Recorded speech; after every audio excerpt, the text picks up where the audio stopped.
So we're here with Neil Lowson right now, who is going to show us how to do a very fancy time-lapse technique where the camera moves during a time-lapse.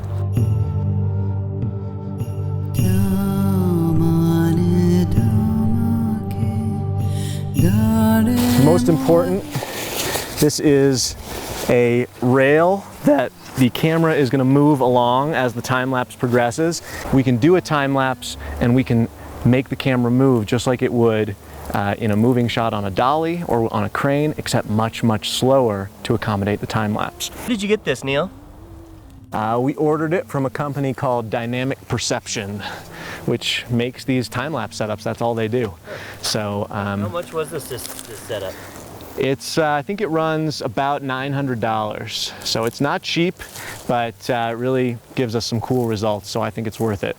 I'm a little bit jealous. I wish I had one of these. This is what's going to actually control the camera and the movement. This is the motion controller, little computer in there. That's fancy. And it is powered by this battery pack. Camera's set up.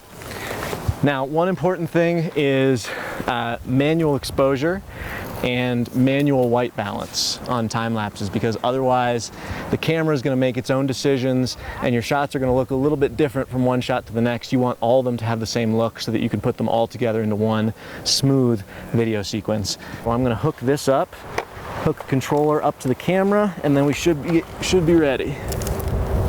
3 seconds between shots, and I'm going to move about 1/10 of an inch between each shot up that way. I love time lapses because when you start a time lapse, you're technically working, but then you just get to sit back and like eat lunch or something. All right, it's going.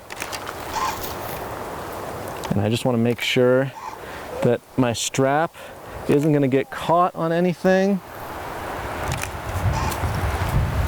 All right.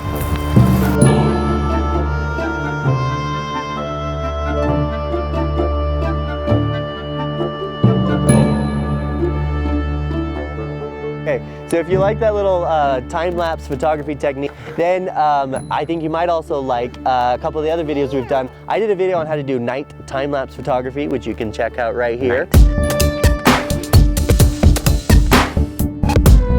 And Neil, he actually has a couple other cool photography, filmmaking techniques that he's done. In particular, he does this cool thing with a white thing behind everything called the Meet Your Neighbors technique, which you can check out right here. And then how do people learn more about what you do? To learn more about what me and my buddy Nate do, we have a production company, Days Edge Productions, and a YouTube channel which you can go to by clicking right here. Oh, on my face? Or you can find out more about him in the description below. All right, thanks for watching. Usually at night, this is just a composition thing. I try to get more than just the stars in the sky. So we're here in the canyon. I'll try to frame it so that the canyon walls frame the stars up in the sky. It's nice.